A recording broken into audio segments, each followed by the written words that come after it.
TCP. In this episode, we have a very special guest, a very relevant guest too, and this guest was honored as a Pac-10 Scholar Athlete of the Year in 1992 and 1993. Achieved academic first-team All-American, one of only 10 wrestlers in the country for the time period. He obtained two-time NCAA All-American status as a Pac-10 Champion in wrestling, and he is also my father. Please welcome to the podcast, Trent Flack. Hello. Welcome. Yes, thanks for having me. Yeah, so I felt that this was the perfect time to bring you on, just kind of for relevancy's sake. Yesterday, there was a big fight between this guy Jake Paul and Ben Askren. Ben Askren was an Olympian wrestler, UFC fighter, and just as we'll get into the fight later on, you just have a background in stuff like this with being friends with Randy Couture, who also happened to go into the UFC, and a little bit of your wrestling background. You're a very humble guy, and even as your son, like, there's so many times that people will come up to me and mention you and tell stories of, like, my dad. And I know these accolades, like, for example, you went to Egypt to wrestle, and I know, like, the stories, but I thought it'd be really cool to get you on the podcast and kind of dive into it. Awesome. You might hear some things that you haven't heard before. Yeah, for sure. Yeah. I've known you boys forever, and I did not know that. I mean, I knew you wrestled, but I didn't know it was to that degree. So that I'm already very impressed. So well done. Yeah. So, if I'm not wrong, I believe so. Wrestling was big even before you, correct? Keith, your dad, my grandpa. While researching you, I came upon an article, and the article says during their 5 years in the district, Canby, is that the high school that Keith went to? Yes. Canby had 3 outstanding wrestlers. Canby won back-to-back state titles in 1962 and 1963, with Keith Flack being a 2-time state champion. That's correct. So this came all the way from your dad. Correct. He was on the first culture exchange trip to Japan. Very first culture exchange trip he was on. Okay, and so he went to Japan for that. Olivia, which is our cousin, she just went on a culture exchange thing, and they also wrote an article about that. Is your trip to Egypt a part of that or something different? It's the same organization, Oregon Culture Exchange. Is just the year that I went, we went to Egypt. Okay. And so when did you start wrestling? I was about 6 years old. So I was like 5 or 6 years old when I began wrestling. And so then in high school, you were born in Eugene, right? Spring. Yeah. No, it was Eugene, I think. No, I was actually born in Oregon City. My parents, and Janice, they went to Canby, and Oregon City is near Canby. I was actually born there, and then actually lived in Alaska for like 2.5 years. Then before Grandpa bought the business there in Oak Ridge. I did not know that. Okay. And did you live in Oak Ridge and go to school in Lowell? Because we're about to get into like your high school accomplishments. Right. So in 8th grade, I went through, lived in Oak Ridge, went to Oak Ridge up through the 8th grade, and then they actually fired our, wrestling coach. He was a shop teacher, and they laid him off. And so that's when 3 of the families, some of the best athletes at a small school, the Cazarezes, Kerry Kinsley, and the Flacks, Cazarez had 4 boys, we had 3 boys, and 3 families, great athletes at the school, 3 sport athletes, all moved to Lowell because Jerry Dilley, he was a 2-time national coach of the year, through the time period once when I was there, and then prior to me even showing up. Okay. Because, stepping into your high school experience, it says, this is from OSAA Wrestling Legends is the title of the article posted by Class 3A High School District Championships. It was an article I was able to find online that got uploaded as a PDF. It says, Trent Flack has a major accomplishment in high school wrestling. He won 3 state titles for Lowell High School, and along with his brother Aaron, became 2 of Lowell's 3 Triple Crown winners. What is a Triple Crown winner? That's winning the collegiate style high school state championship, as well as freestyle state championship and Greco-Roman state championship all in the same year. Dang. So Lowell's had 3 of those, and you and my uncle, your brother, are two of the 3. Correct. And then from that, got a full ride to Oregon State? Well, it wasn't quite a full ride. I had my full tuition paid and part of my room and board. Okay. There was in 1990, an article came out called "Beaver Wrestlers Have a Winning Season Riding Off the Back of Flack, Wilhite, and Simmons," I believe. And this is a quote from your coach. Is your coach Thomas? Coach Dale Thomas. Yeah. Coach Dale Thomas. Okay. It says, "At this time, Navy was ranked in the top 20 when we beat them in their own place," said Thomas, smiling. "Leading the way was Trent Flack at 150 pounds, and Wilhite. Flack beat the number 1 top-ranked wrestler in the nation, and Wilhite's victory came against another top 10 ranked wrestler. They've wrestled against the best in the world and beaten the best." And that's what your college coach had to say. Yeah, and that was when I was a freshman or sophomore in college. That was before Mark Johnson came in, from Iowa, and coached me in my, last 2 years, or my junior year anyway. Okay. With 106 career wins, in 1992 and 1993, you were an All-American, and in 1992, you won the conference championship? Dang. So I guess I want to get into some of the stories, because now I've read and pulled from online about that, but I guess I've never actually heard. So recently, I think this was a couple months ago, Kiki came to Hawaii, and so she kind of contacted me or whatever and was like, "I'm in Hawaii if you want to hang out." And I went to the hotel they were staying at, and she has a friend in the Army that came from, I guess, enlisted somewhere out of Oak Ridge or something. And when he was here, he met a bunch of other friends that wrestled. And when I got there, they started telling me stories about you, and they watched your film and different stuff. And I just wanted to know, I guess, some of the cool stories or something that you went through, going through being that college wrestler. Because even in high school, when people were like, "Oh, you're a Flack, are you at all related to Trent?" You'd be like, "What?" And all the wrestlers, I think you got asked to coach a couple times. For years, I remember you getting emails about refereeing. You would go be a guest referee. I guess I just haven't heard that much about your wrestling career. Okay. Well, I know one thing is going to college, and I think anybody would say that, whether you're a football player and you go to play Division I football or baseball or whatever else. One thing that was, I only lost 4 matches all through high school. So, 3 my freshman year and one my sophomore year, and those are only 4 matches I lost during high school. And then coming into college, it was like everybody in the room was state champ. So it was crazy, And I remember my freshman year, every week wrestling off and having to wrestle off and pretty much beating this guy by 1 point every week. And just how stressful that was, even just to make the team. Coming out, as declared that I was out of high school, barely being able to make the team at Oregon State, as a freshman.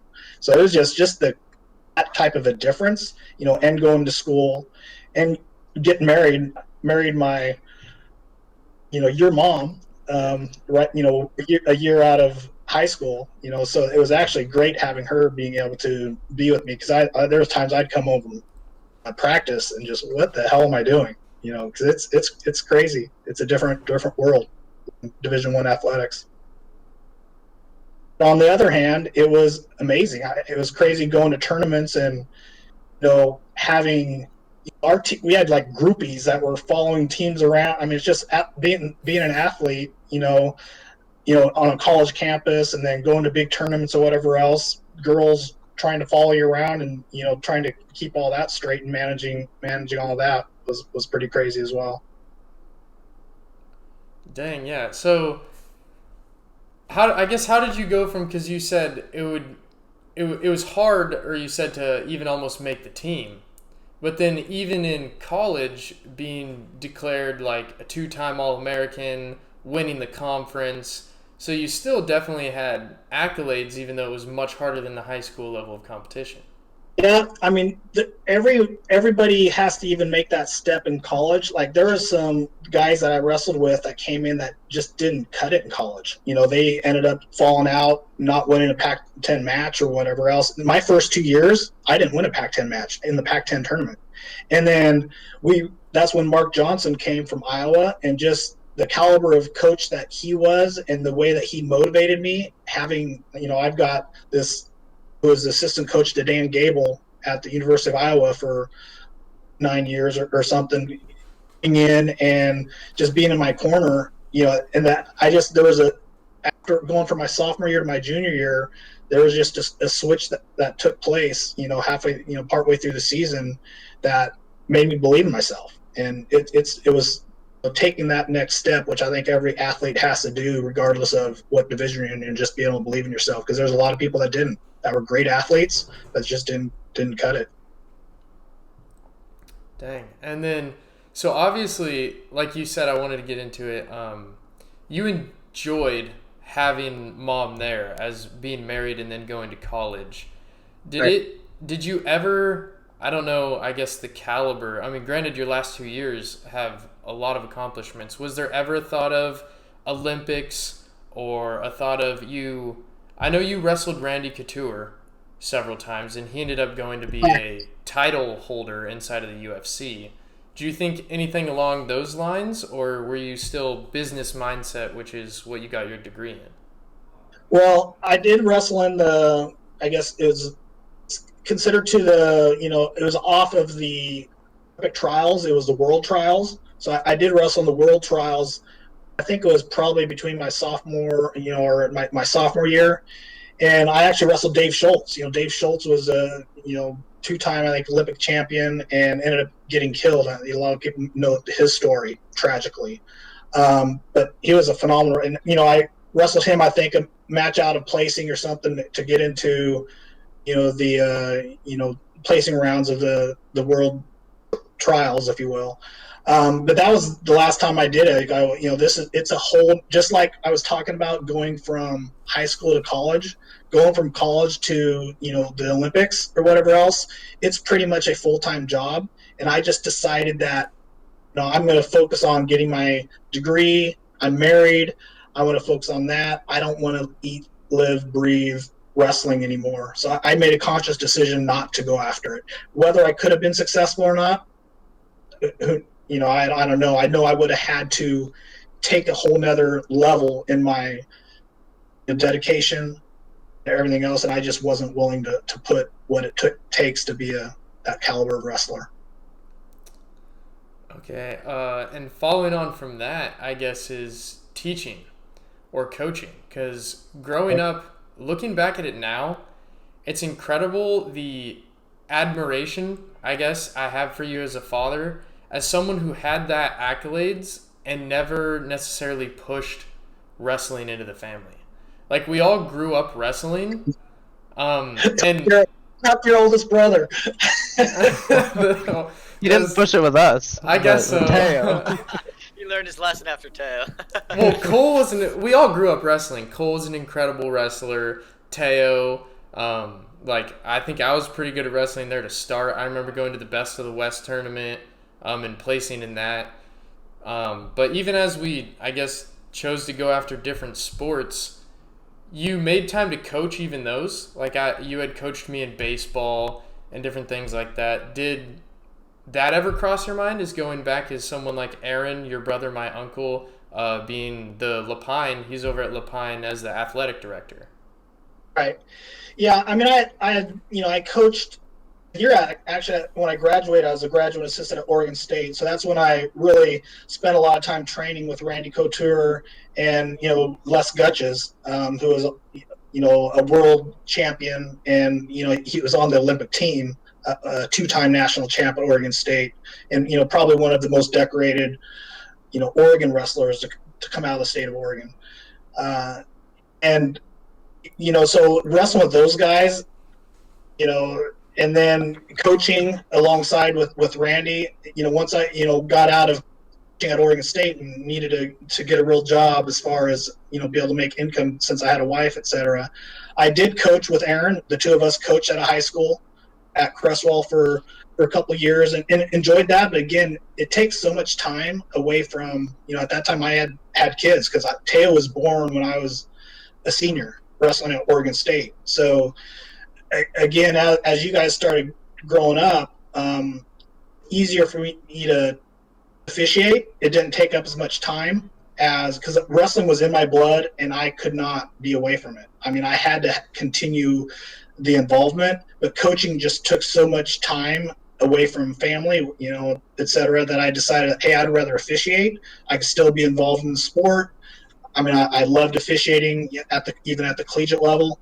So I chose to do that instead of coaching, and I did that up until pretty much the time that we moved to California. And then once we came to California, you guys, at the Christian school didn't have a wrestling program, so you guys got into other stuff, and I just got involved in whatever you guys were doing, and didn't pursue anything in wrestling after that. Wow, yeah. So I thought it was cool just to bring this tie in, watching the Jake Paul versus Ben Askren fight. Yeah. Because it was interesting to see. I guess there was a lot of hype for it. And Ben Askren was an Olympian medalist in wrestling, and kind of wanted to know if you knew him.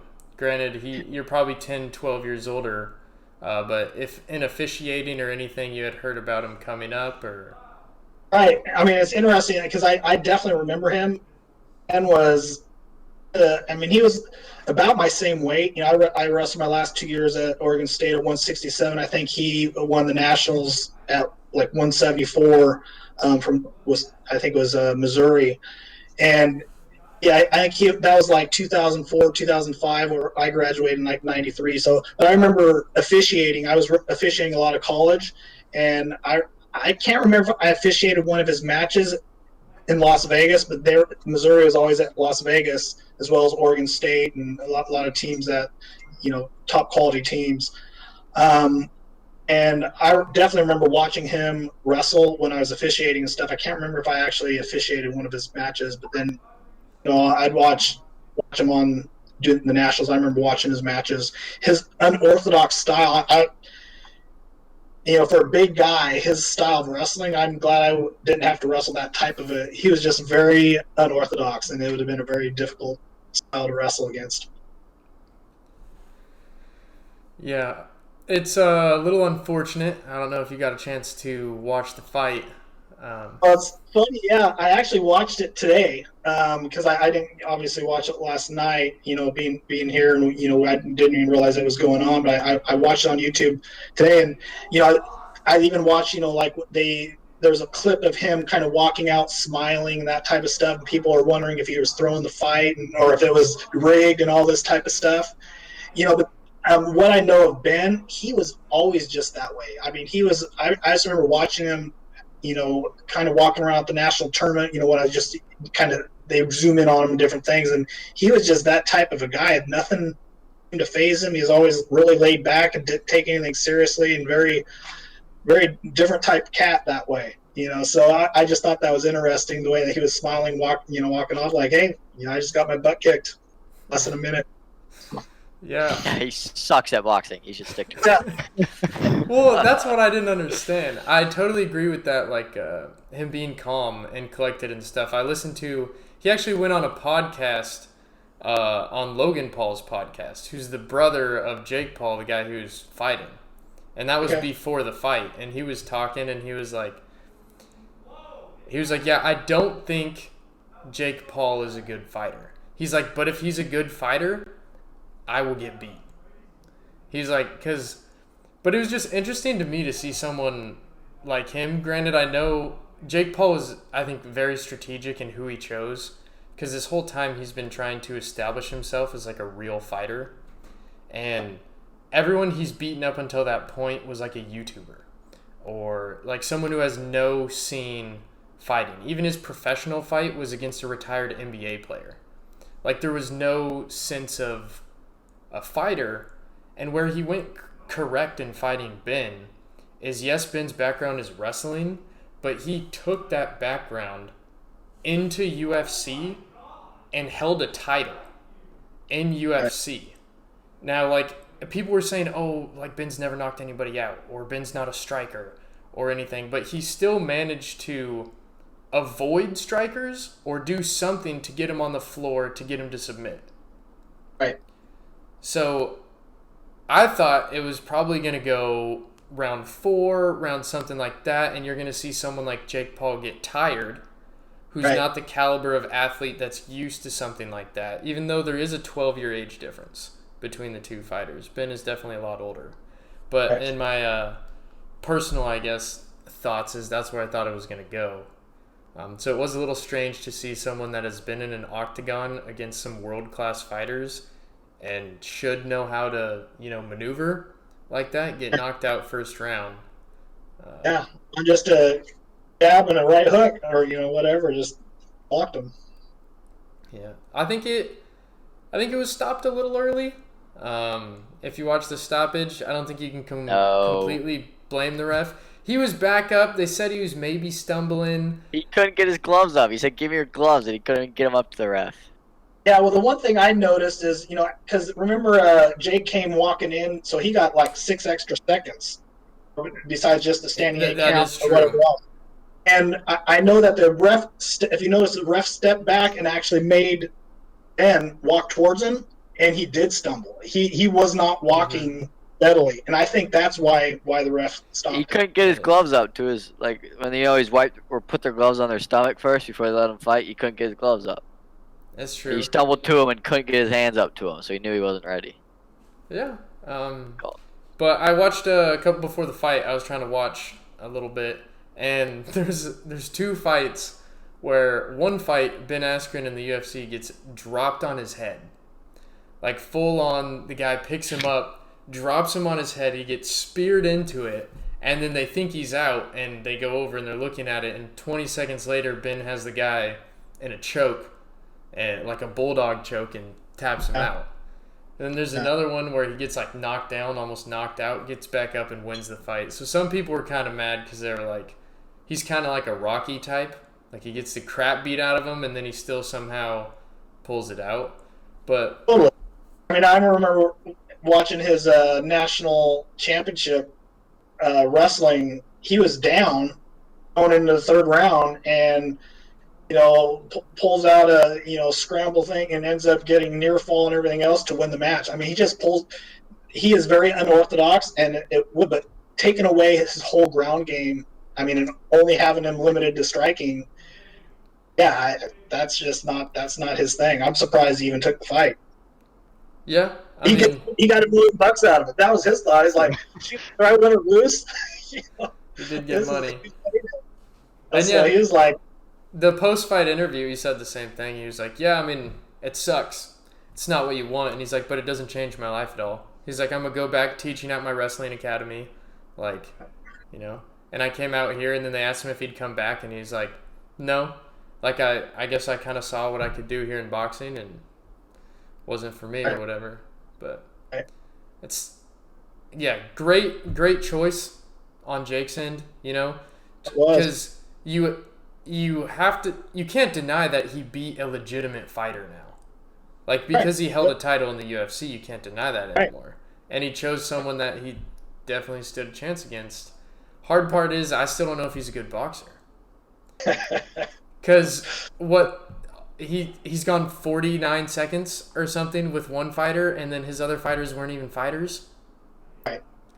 Like, but he's made the argument for his career now.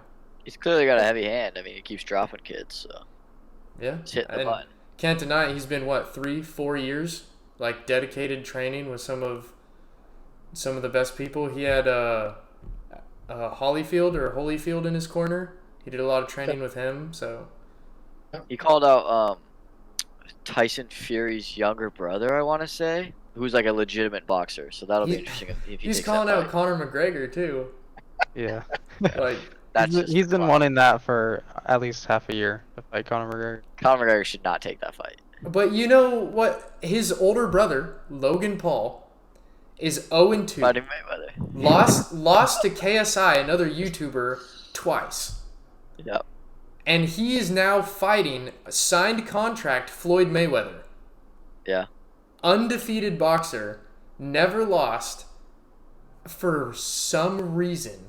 Well, it's an exhibition for Mayweather, so we'll never go on his record. It's just an exhibition fight. But he has everything to lose and nothing to gain but some money. Yeah, but have you seen Mayweather fight? That kid's a dog. I don't think he's too worried about Logan Paul. Yeah, but still, I just think that's... He's you fought lose, Canelo, Pacquiao. Like he's got some real animals. I don't think he's too worried about Logan Paul. you lose so much respect, though. Someone of that caliber, like, you shouldn't even be fielding accusations or complaints or challenges from someone who's never won. No, but Mayweather's been doing exhibitions. He does a lot of he did that kickboxing exhibition in Taiwan recently, where he fought a kickboxer in boxing. He's cashing cows right now. He's just going out for the money. Whatever the money is, that's where he is. Yeah, and you know Mayweather's getting like $100 million for like any big fights that he does. So. Big checks. Yeah, that's true. He's gonna drop him. He's gonna sit in the corner until round 4 and then just bop. The ball's gonna eat the canvas. I guess. That's how Mayweather fights. But yeah, that was, I guess we went into detail about the wrestling. I don't know if any of you boys have anything to ask or any topics you want to get into. I just thought, for relevancy's sake, it would be the perfect time to bring on a big wrestling name. So. I just looked up the results for Division I Wrestling National Championship. Let me tell you, Penn State and Iowa are just absolutely dominant. What is up with that? Those two schools have won like 20 in a row. Yeah. Is it normal for one guy to become the national champion and then just do it like all 4 years, or is it pretty typical? Well, there's definitely a winning culture there, and just like at Lowell, there was 9 years in a row we won the state championship. I remember my senior year going out on the mat. There was like 6 or 7 Lowell guys in the finals. I think there's 6, out of the 13 or 14 weight classes, like there's 6 of us, I think, in the finals. I got booed stepping out on the mat. Everybody was so sick and tired of watching people, win the state. The same thing, with Penn State and Iowa. They just developed a legacy. Plus they get, the top athletes want to go there and wrestle. Yeah. You get the top people, the top coaches want to coach there. So it's an engine that is just running. And you look at Chelsea Sanderson. He was undefeated going through his 4 years of college. That doesn't happen. A 4-time national champ. And did I read somewhere that he got injured? I think it was talking about Oregon State, and the coach Thomas was saying he was one of the brightest pupils he had ever had or something, and unfortunately got injured. One of at Oregon State, or you talking about Gutches? At Oregon State, I don't know. I guess I don't have the article up anymore. But what's it? Cale Sanderson? What's his name? Well, that's the coach at Penn State. Yeah. Yeah, and just they have a phenomenal program there, and then obviously at Iowa, you start out with Dan Gable, and then the legacy that he started there, and then you get the Tom Brands, the Brands brothers, who are amazing wrestlers for the University of Iowa, coaching there as well. And it's just those two schools, just over the years, just have developed amazing programs. Okay, it was Simmons. Okay, Mike Simons. Simons. Yeah. He got injured or something. Okay, yeah, and he's a coach at Thurston now, or has been for and they've been doing really good there. boys, since 2008, it has been either Penn State or Iowa as the champion, other than the exception of Ohio State in 2015. But they just dominate. Well, yeah, that's what he said your coach came from, right? For Oregon State, out of Iowa? Yeah, I redshirted after my sophomore year. I kind of hurt my knee, so I took a redshirt year, and he came on that year. So I was there at Oregon State for 2 years. It coached me my junior year, which, the year first time I became an All-American, where I got sixth at the Nationals. And then he came from Illinois. That was where he went to college. Illinois. And then he went back to, so he came from, he was a coach assistant coach to Dane Gable, and came and coached at Oregon State for 2 years, and he's coaching at Illinois. So, yeah, he was a stud too. Him and Jim Heffernan were both amazing coaches. What is usually the most competitive weight class? Like, what's regarded as like this weight class is like this is where the big dogs like get after it. Not that every. Yeah, I mean, in college, it's typically the middle weights, 50, 58, 60, or now that it's, 74, but they're also competitive. I mean, it just depends. Like the smallest weight classes, 100, probably in the heaviest weight classes, people would say may not be as competitive until you see some of the studs at those weight classes. So I think it'd be very difficult to say, by far, one's tougher than another. But just the average, the middle weight classes, you have a lot more population, people that, show up those weight classes. So a lot of people typically try to argue that the middle weight classes are the toughest. That brings me into did you stay around 150 for your wrestling career, or were there times where you were cutting 20 pounds? Because fighters go in and weigh in at 140 and at fight night are 190. Yeah. I had to cut hard to make 150 my freshman year. I wrestled 150 my freshman and sophomore year, and my sophomore year I probably had to cut the most, but it was no more than 12 pounds a week each week, to make 150. But then I wrestled 167. I bulked up, during the year I redshirted, and then I didn't have to cut hardly at all to wrestle 167 my last 2 years. Making 150 was tough. My first 2 years. Now, I have a question. So, is the secret to your wrestling success your 2 extra ribs that you had? Yeah, I don't know. But, yeah, that was interesting. I found out, not too long ago that I had extra ribs. But those have been taken care of now. But. That's crazy. Just the fact that, granted, there is some crazy stuff out there, but just one day you're like, oh, I have 2 extra ribs. How do you have 2? What? Well, it's funny that nothing happened all through my college days or whatever, because it just so happened, I think, after doing CrossFit for some time, that it just rubbed against there, as I was getting older or whatever, and ended up getting an aneurysm, and I was had to get that taken care of. And that's when they found out that I had an extra rib, so they removed it and then had to remove the other one on the other side. But yeah, 2 full ribs, that extra ribs, one on each side. And just so chilling up there. They took out the extra ribs that were up higher, and then so interesting. That's just so random and interesting, I guess. Yeah, that's weird. And I guess currently, Symantec or Norton? Where is it that you're working now? All right, so I started working. This was over 14 years ago at Symantec, which Norton Antivirus is one of their products, and then Veritas split off of Symantec, and been at Veritas, now since the split, which was 6 years ago. And I'm still working at Veritas, which is out of the Bay Area. It's backup and store data management for large enterprise customers. What is your job title? Because I've always asked these boys, and they're just like, he works in his computer. No, I say he's the head of licensing compliance for Norton Antivirus. Is that correct? No. Well, that's. I'm a senior manager in license. It's we call it Veritas Licensing Services, and but it's license compliant. So I audit. I'm in the public sector, so I'm the audit manager that audits the IRS, the federal government, and Nice. public sector as well as healthcare, and state and local government. So that's my role.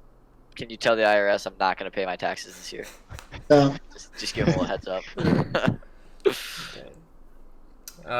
Check for me. But yeah, that must have been. I always used to say, because that has to be a pretty financially stable. Because for those that don't know, my mom, your wife, had 6 kids.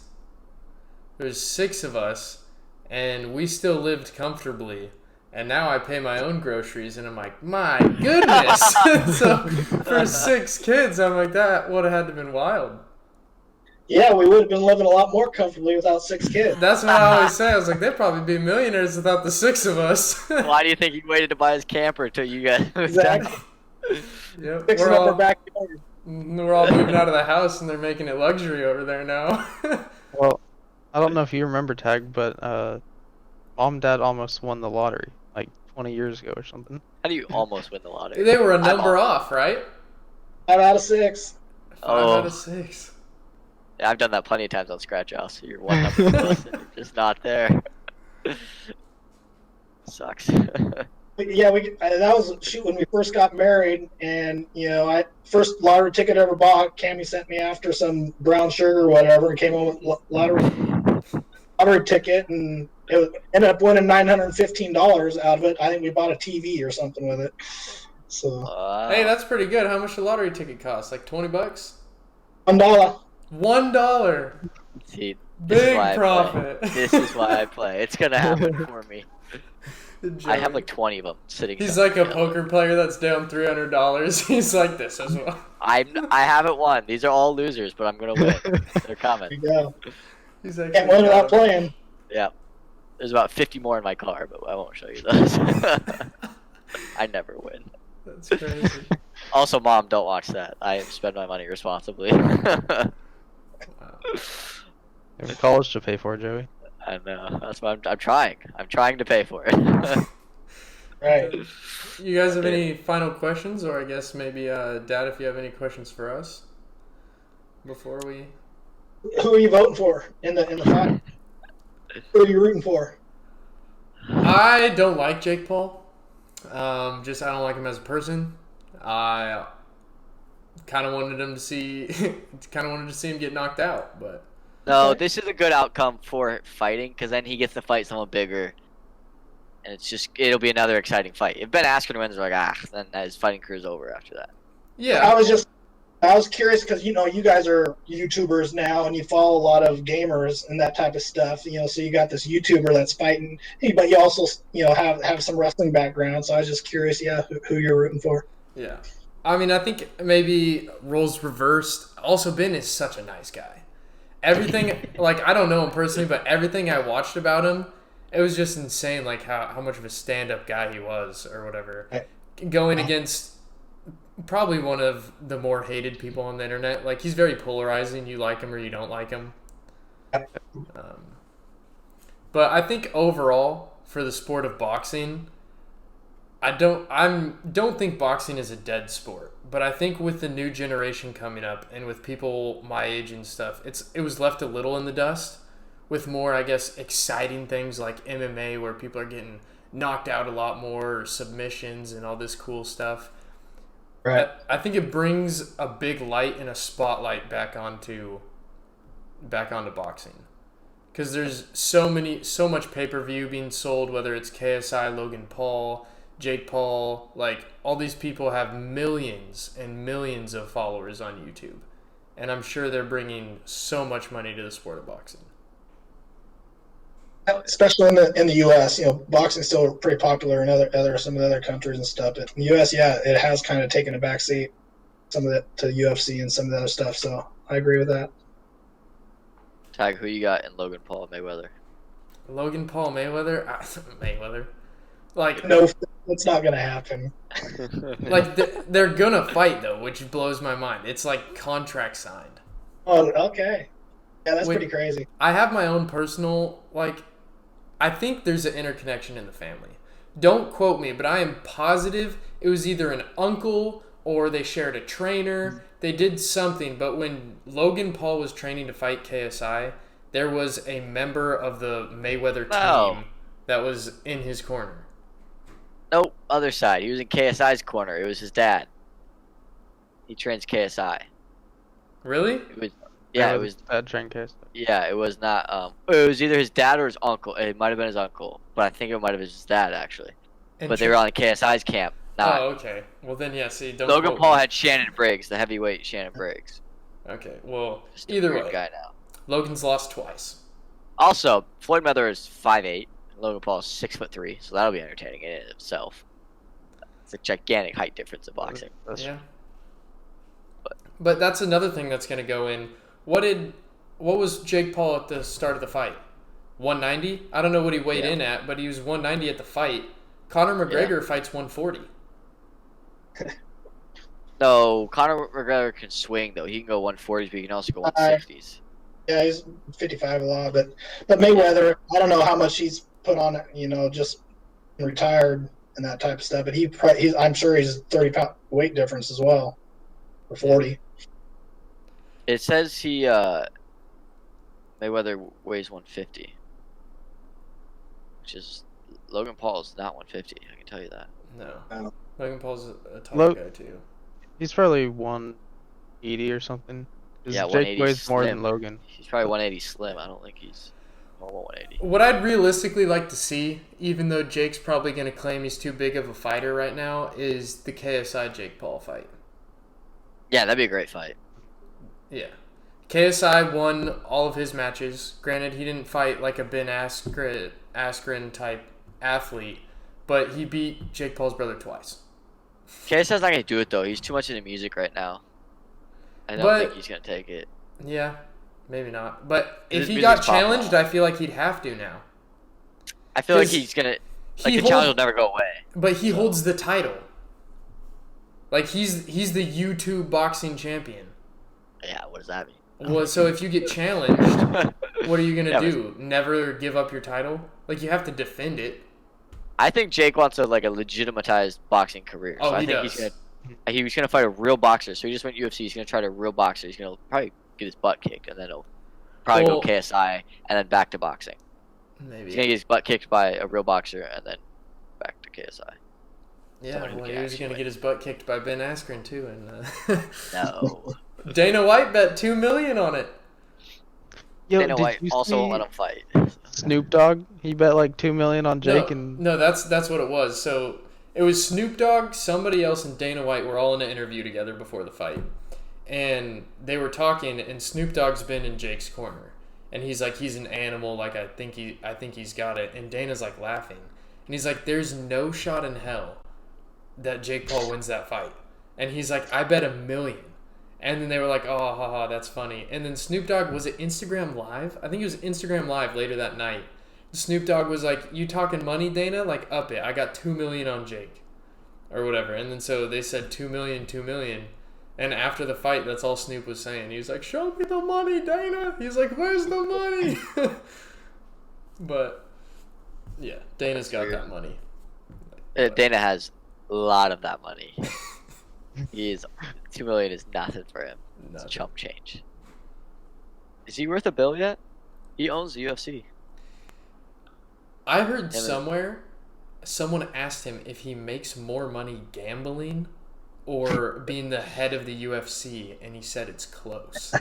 He's definitely not allowed to gamble on his own fights, though. No, he goes to casinos, and is it blackjack or poker or something? But he's been kicked out of, I think it's 4 chains of casinos, banned. And then he was in an interview, and he goes, guess what I do when I get banned? He goes, I ban them from the UFC. He goes, they can't hold any they can't hold any fights, they can't do whatever. And then he's like, so it's kind of like a win-win, lose-lose. It's a power play.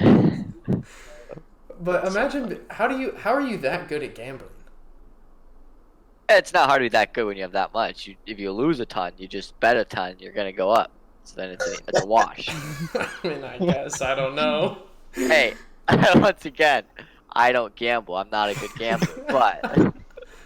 But if you keep going, eventually you'll win your losses. That's just logic. Okay. They're only worth $1. Don't worry. I'm not buying big tickets. How much do you get if you win? I won $5 off. Actually, I won $7 off of one. So. What's the big prize for your? Do you know what I did with that $7? I bought more. I walked my butt Bought right more. back in there and bought 7 more, and lost all of them. So, no, I just buy $1 every time I go to the gas station. I get $1 or $2. But you can win up to $4,000. So I'm waiting for that one. That'll be fun. Up to 4,000. He wins the 4,000 in 2 years, calculates it, and he's like, "Oh, I broke even." Well, if you buy one a day, it's only $365 a year. It's fine. But I don't. I buy like maybe 2 a week. Okay. All right, enough about my lottery. It's fine. I'm fine. All right, yeah. If no one's got anything else, that might wrap her up. All right. Well, appreciate you having me. Good Yeah, thanks for talking with you coming. guys. Yeah, it was good to get some of that insight, because like I said, very humble. Hadn't heard really anything from Yeah, it. sorry I didn't tell you more stories. Tell you some of the Del Thomas stories. I got some good stories from Del Thomas. So. All right. Yeah. Yeah, that'll be interesting. So, yeah, thanks for coming on. I know you're in Mexico right now, so it was a little trying to get this arranged. Trying to get a guest every week, but this one worked out well just because the relevance. So I think it's kind of a topic that's floating around right now. Everyone talking about wrestlers, boxers, that whole scene, and we happen to have a All-American wrestler and some pretty high accolades. So, Appreciate it. all right. Thanks again, and we're out. See Talk to you ya. later. See ya.